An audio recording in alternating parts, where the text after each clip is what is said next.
Alors je dis bienvenue pour ceux qui nous regarderont tout un jour, et puis à vous tous, frères et sœurs. Et je vous invite à la prière. Seigneur, tu nous parles par ta parole, on vient de le chanter. Fais-nous encore la grâce, le don, ce matin, ou aujourd'hui, de nous éclairer par la lumière de ta parole. Nous te le demandons. Et veuille toucher nos cœurs. Amen. Alors, on aura deux lectures bibliques assez courtes dans l'Ancien Testament. Psaume 119, versets 103 à 105. 119, 103, 105. Et après, dans le livre des Proverbes. Psaume 119, 103. Que tes paroles sont douces à ma bouche, plus que le miel à mon palais. Par tes directives, je deviens intelligent. Aussi, je déteste toute voix de mensonge. Ta parole est une lampe à mes pieds, une lumière sur mon sentier. Et puis, le passage principal sur lequel nous allons méditer, c'est Proverbes, donc juste après les psaumes. Proverbes, chapitre 29, versets 17 à 18. Proverbes 29, 17, 18. Qui nous dit ceci. Instruis ton fils, et il te donnera du repos. Il te procurera des délices. Quand il n'y a pas de vision, le peuple est incontrôlable. Heureux celui qui garde l'enseignement. Jusqu'ici, la parole de Dieu. Alors, frères et sœurs, avec Ariette ici présente, notre diacre, nous avons participé récemment dans les Cévennes à la dernière pastorale nationale qui est une rencontre des pasteurs de notre union pour la France et la Navarre. Et le formateur invité cette année a souvent cité ce verset que je viens de lire dans les Proverbes pour nous dire que si nous n'avions pas nous-mêmes une claire vision sur notre vie, sur l'avenir de notre paroisse, de nos églises, eh bien, celles-ci ne peuvent pas se développer. Et au contraire, si on a une vision, on sait où on veut aller, eh bien, il y a des chances pour que cette église se développe. Alors, c'est pourquoi ce dimanche, j'avais à cœur de travailler un peu ce texte des Proverbes. Quand il n'y a pas de vision, le peuple est sans frein, ou encore est incontrôlable. Ou dans d'autres versions, le peuple périt. Il meurt s'il n'y a pas de vision. Alors, de quelle vision s'agit-il ? Alors, c'est vrai qu'on interprète souvent ce texte, ce mot, dans le sens de projet. Et on peut paraphraser en disant « sans vision pour son avenir, sans projet, une paroisse est condamnée à mourir si elle ne sait pas elle-même où elle veut aller. » Alors, nous n'aborderons cet aspect des choses que dans un second temps. Je pense qu'il faudra une deuxième prédication pour en reparler, parce que le texte ne parle pas d'abord de cela, la vision pour une paroisse, mais il fait référence d'abord à la parole de Dieu. Sans vision, sans intelligence claire de la parole, eh bien, les gens ne savent pas comment ils doivent vivre. Et c'est pour ça d'ailleurs que parfois dans l'Ancien Testament, le prophète était appelé le voyant. Celui qui voit clair. Non pas du tout le voyant ésotérique qui cherche dans les cartes ou dans les astres, dans je ne sais quoi, l'avenir, non. Mais le voyant qui connaît la Bible et qui peut essayer d'apporter un éclairage sur ce qu'on est en train de vivre. Et il voit simplement parce qu'il étudie l'Écriture, l'enseignement de Dieu. Alors on comprend mieux pourquoi la suite de ce verset, sans vision le peuple est incontrôlable, la suite c'est « heureux celui qui garde l'enseignement ». Donc la vision dont il est question d'abord, c'est la clairvoyance que donne l'enseignement de Dieu sur nos vies et sur l'Église. Si on connaît ce que Dieu veut, eh bien, on risque d'avancer.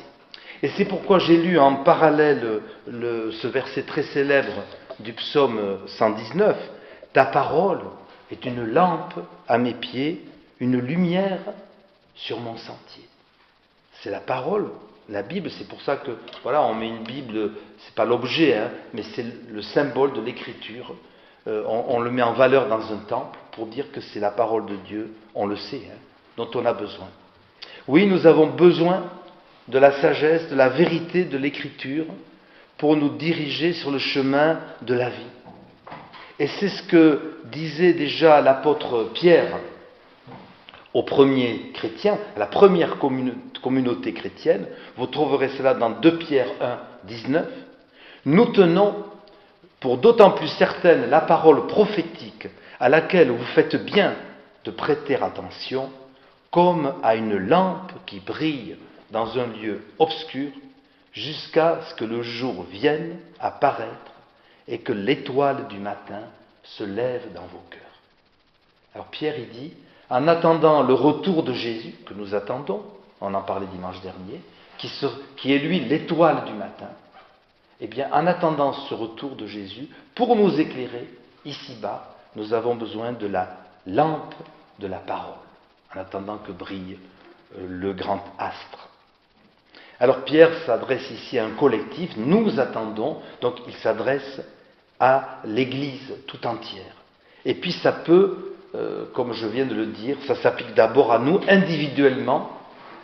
Est-ce que la parole est vraiment une lampe pour nous ? Une lampe mentale, bien sûr, hein, qui nous montre quel choix nous pouvons faire pour le Seigneur.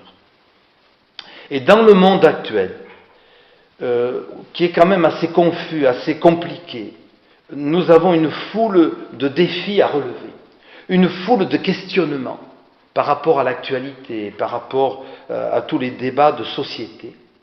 Eh bien, nous, chrétiens, qui d'ailleurs avons l'air parfois d'être de plus en plus minoritaires, même en Occident, eh bien, nous avons besoin de lumière pour savoir nous situer et pour être encouragés à diffuser cette lumière autour de nous. Et je pense à des sujets éthiques sur lesquels récemment j'ai eu à réfléchir, comme par exemple l'euthanasie ou l'avortement. 2 sujets dont récemment, sur lesquels j'ai eu l'occasion de réfléchir. Alors, que dit la parole de Dieu sur des sujets aussi délicats et sensibles, qui touchent à l'existence intime de tant de personnes, de tant de chrétiens? Et on pourrait rajouter d'autres sujets dans cette liste. Mais que dit la parole sur des sujets qui ne sont pas théoriques, qui sont existentiels? Eh bien, la Bible n'est pas sans lumière. Et je dirais d'abord que nous devons nous garder de porter un jugement hâtif, rapide sur des phénomènes complexes et de plus en plus pratiqués dans notre société. Et en même temps, Bible en main, nous sommes conduits à dégager des pistes claires à partir de l'Écriture sur tous les sujets de société. Des pistes qui peuvent aider nos contemporains à réfléchir, à se situer, à prendre des décisions. Et l'évangile de Jésus prône la miséricorde. La miséricorde et la compréhension. Et en même temps, il y a les 2 choses en même temps, l'évangile éclaire les consciences. Il y a la miséricorde et en même temps, il y a Dieu qui dit tu avais calculé à ce choix pour ton avenir, mais est-ce que c'est vraiment ça qui va te rendre le plus heureux? Est-ce que c'est vraiment ça que moi j'attends de toi? Et voyez, Jésus ne rejette personne. Et ça, c'est une évidence absolue que nous devons vraiment écrire sur notre cœur, dans nos maisons. Jésus ne rejette jamais personne. Par contre, à chacun, à chacune, il montre avec amour et patience, et ce mot est très important, le chemin à suivre. On ne change pas d'opinion, on ne change pas comme ça en claquant des doigts, ou avec un discours moralisateur. C'est Jésus seul qui peut, parce qu'il aime la personne, dans son cœur, lui montrer un autre chemin. Voilà. Mais ça vient de Jésus. Or, l'Église, la communauté chrétienne, doit suivre l'exemple de qui? De son Maître, de Jésus, dans ses paroles et dans sa pratique. C'est très important. Et puis je prends un autre sujet donc, actuel en ce moment, d'ordre social ou politique. Je rappelais récemment à quelqu'un, un chrétien engagé, qu'il était de son devoir de prier pour le président de la République ou pour nos autorités en général. Et cette personne m'a répondu « Ah non, moi je ne veux pas prier pour les gens de pouvoir. » Et pourtant, ce n'est pas du tout ce que nous dit l'Écriture, qui nous demande clairement de prier. Et même, le verbe est employé de nous soumettre aux autorités établies. Romains 13, 1 et 5. Alors, je précise une chose, je vais vous rassurer, cela ne nous enlève pas le droit de la contestation ou de la manifestation, que ce soit en jaune ou dans d'autres couleurs. Mais, ce que je veux dire par là, ce que nous dit l'Écriture, qui éclaire notre route, c'est que toute manifestation, en tout cas pour les chrétiens, doit se vivre de manière pacifique et dans le respect des autorités. Nos pères de la Réforme, et je le précise, nous ont rappelé clairement ces règles qui s'opposent à l'anarchie. Il suffit, alors je vous invite à le faire, à relire les articles, il suffit de relire les articles 39 et 40, autrement dit les deux derniers articles de la confession de foi de La Rochelle, oise et respectueuse. Alors ça vraiment, je pense qu'en tant que chrétien, la courtoisie, la politesse, le respect, eh bien c'est vraiment des valeurs que nous pouvons défendre. Et ça, c'est pas très compliqué, et je crois que vous serez tous d'accord avec moi. Mais voilà comment, sur des sujets concrets, je fais exprès de prendre des sujets qui ont peut-être, à vous de le dire, des liens avec l'actualité, eh bien, voilà comment la parole peut aussi nous éclairer, de manière très concrète, comment tu te comportes, comment tu pries, qu'est-ce que tu as dans ta tête. Le peuple sans vision et sans frein, nous dit le texte de ce matin. Et vous savez que cette phrase, cette expression sans frein ou incontrôlable, fait allusion en hébreu à une chevelure de femme dénouée et désordonnée. Voilà, une jeune femme qui sort de sa douche, qui a des cheveux dans tous les sens. Eh bien, le peuple qui n'a pas de vision, il est comme ça part un peu dans toutes les directions. Or, il est nécessaire, ne serait-ce que pour se présenter à l'autre, de mettre un peu d'ordre, c'est plus esthétique, à sa chevelure. Et ça donne une autre image. Eh bien, c'est un peu ça qui est dit. Si le peuple n'est pas guidé par la Bible, là je m'adresse à des chrétiens ou des croyants ou des gens en recherche, eh bien, il risque de ne plus savoir où aller, de partir dans toutes les directions en même temps et finalement de n'arriver nulle part. Et cela me rappelle deux versets de l'Ancien Testament. 1 Samuel 3.1 qui nous dit, par exemple, la parole du Seigneur était rare en ce temps-là, avant l'arrivée de Samuel. Les visions n'étaient pas fréquentes. On avait l'impression que Dieu ne parlait plus, et donc ça n'allait pas. Il n'y avait plus de vision. Le peuple sans vision est incontrôlable.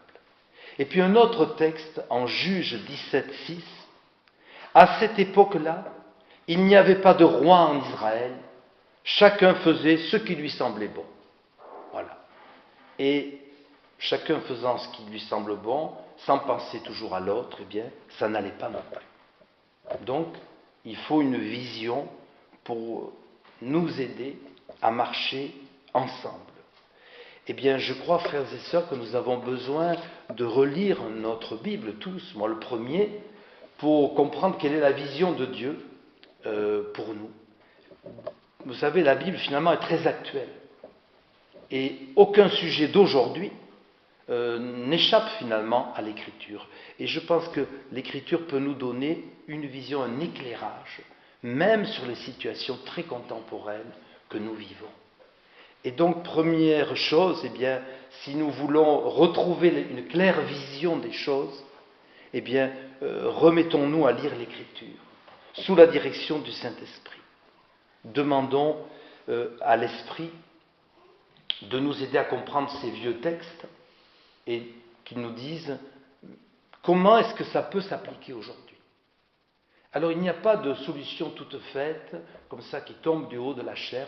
Je pense réellement que c'est à chacun, dans sa conscience, avec l'Écriture, avec l'Esprit Saint, de comprendre la voie dans laquelle le Seigneur l'engage. Que veut me dire Dieu pour ma vie aujourd'hui?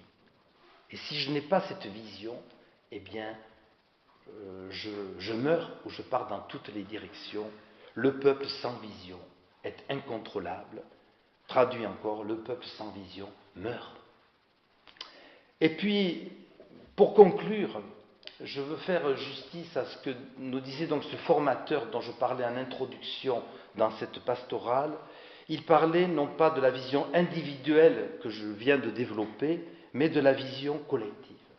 Et ce sera ma conclusion. Si nous avons chacun une claire vision de ce que Dieu veut pour nos vies, eh bien lorsque nous serons ensemble, comme pendant ce culte, mais aussi comme dans une réunion de prière ou dans une autre rencontre, eh bien demandons à Dieu de nous donner ensemble une vision pour notre communauté. Et je pose la question, quelle est la vision de Dieu pour la paroisse du Mas-d'Azim, où nous sommes ce matin, ou pour la paroisse à laquelle j'appartiens, pour quelqu'un qui écoutera cette prédication sur YouTube. Quelle est la vision? Qu'est-ce que Dieu veut de notre communauté paroissiale? Est-ce que c'est simplement que nous entretenions nos bâtiments, comme on est en train de le faire, et bon, c'est très bien, au contraire. Mais est-ce que c'est ça la vision de Dieu? D'avoir un temple, par exemple, nickel, agréable, tout ça? Oui. Est-ce que c'est ça d'abord que Dieu veut? Est-ce que ce n'est pas d'abord une communauté vivante, accueillante, où les gens, une communauté fraternelle, où les gens se sentiront à l'aise quand ils viendront, bien accueillis, respectés? Et c'est ainsi, avec cette vision, que nous pourrons grandir. Parce que si nous n'avons pas une vision de croissance, de développement spirituel et même numérique de notre communauté, eh bien, nous ne pouvons pas avancer. Si nous ne savons pas où nous allons, c'est très simple. Si je ne sais pas, le matin, je vais me promener, bon, ça peut être très agréable de se promener à l'aventure. Mais enfin, si je veux arriver quelque part, il faut bien que je prenne une carte et que je me dirige. Eh bien, c'est pareil pour une paroisse, et c'est là par là que je termine. Lorsqu'on a dans notre cœur une claire vision pour notre propre vie, et bien aussi pour notre vie fraternelle, communautaire, ecclésiale, il nous faut une vision. Demandons maintenant au Seigneur, frères et sœurs, de nous communiquer sa vision pour notre paroisse, pour notre Église locale. Amen.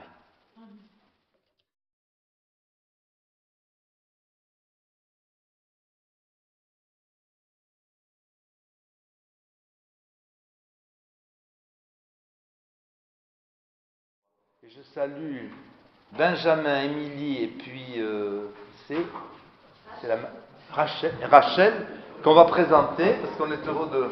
Tu peux venir devant. Rachel, tu peux venir. Ah, oh, mais quel honneur. Elle est magnifique. La maman de Benjamin. Vous pouvez venir, Benjamin. Bon, tu vois, je fais pleurer les enfants. Alors, on va prier pour Rachel qui vient de naître. Ça s'est bien passé. Ils sont prêts pour le troisième. Non, on verra. N'allons pas trop vite. Rachel, Abigail, c'est des prénoms bibliques. Abigail, c'était l'épouse de David, une fois ça. Alors, on peut prier pour elle.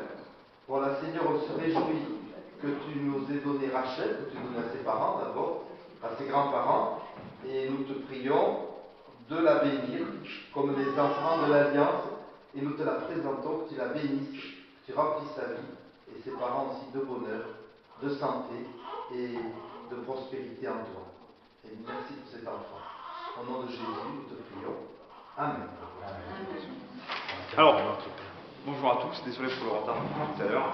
C'est la route pour venir de Gare sinueuse et longue. Alors, le groupe s'est réuni vendredi soir une nouvelle fois, c'est la 14e rencontre, donc nous étions 20 personnes. Ce groupe, je le rappelle, donc, est un groupe qui permet à les adultes de se rencontrer, de partager un moment biblique et autour aussi d'un repas. Et donc nous étions une vingtaine, ce qui est un chiffre qui commence à devenir important parce qu'on tablait sur 12-20 en général. Là, nous dépassons les attentes. Donc merci pour vos encouragements, vous tous, mes frères et mes sœurs. Merci aussi pour votre soutien par les petits mots. Tout à l'heure en arrivant, j'ai un paroissien qui m'a demandé comment ça s'est passé vendredi soir. Voilà, donc ça montre que c'est rentré dans le giron de notre communauté. Ce groupe s'étoffe, grandit, gagne en maturité, le partage se fait très fort, et même s'il y a des gens qui ne sont pas croyants, ils entendent parler de l'évangile, et croyez-moi, ça marque les esprits. Voilà donc pour ce bilan. C'était la conclusion, pour les pas jeunes, pas vieux. Le jeune de Pays-Bas qui reste toujours un petit peu connecté par WhatsApp avec toutes les choses qui passent ici. Donc il m'a bien pour dire la salutation du Pays-Bas. Les jeunes qui sont venus cet été, mais aussi l'été déjà avant. Et ils sont bien motivés, le groupe qui est venu il y a 2 ans maintenant, ils reviennent à Pâques. Donc ils se préparent, ils sont tous prêts à venir. Donc c'est marqué, ils ont pris déjà leur venir.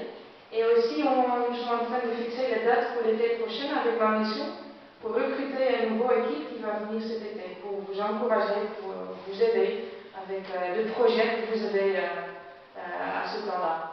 Donc je pense que c'est très encourageant pour voir aussi le lien qui est créé et qui reste.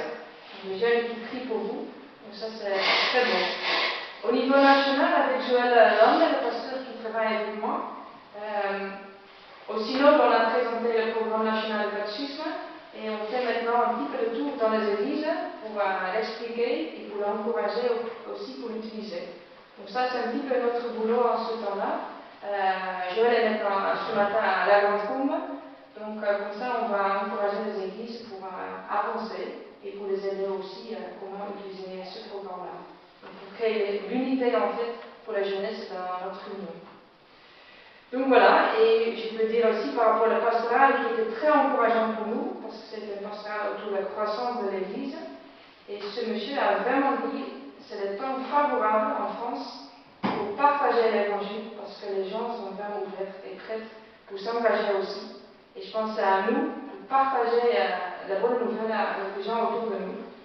Et il a dit aussi, même les petites églises qui peuvent grandir. Donc fais confiance à Dieu qui peut laisser grandir nos églises ici, même si on pensait, bon, il n'y a pas suffisamment de jeunes, etc. Mais fais confiance et surtout crois à ça. Parce que Dieu est en train vraiment de mobiliser aussi la France. Malgré toutes ces choses qui passent aussi ce week-end, moi je disais, les gens sont en colère et ils ont besoin vraiment de l'amour de Dieu et l'espérance. Donc c'est à nous pour être acteurs. Donc bon courage dans votre village et moi je vais essayer ça à Aix-en-Provence et dans les églises où je passe parce qu'on a vraiment nous sommes porteurs de la lumière pour notre pays. Donc laissez pas tomber ça. Dieu est avec vous. Donc un bon courage. Gloire à toi Père, je t'adore. Gloire à toi Jésus, je t'adore. Gloire à l'Esprit Saint que j'adore. Celui qui m'a vu a vu aussi le Père. Le Père aimera qui garde ma parole. Gloire à toi Père, je t'adore. Gloire à toi Jésus, je t'adore. Gloire à l'Esprit Saint que j'adore. Je suis la lumière qui brille dans le monde. Celui qui me suit vivra dans le royaume. Gloire à toi, Père, je t'adore. Gloire à toi, Jésus, je t'adore. Gloire à l'Esprit Saint que j'adore.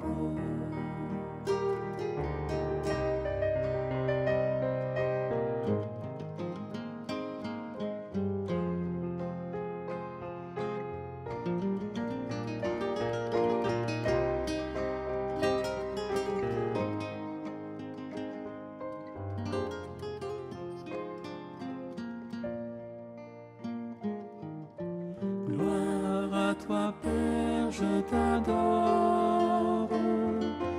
Gloire à toi, Jésus, je t'adore.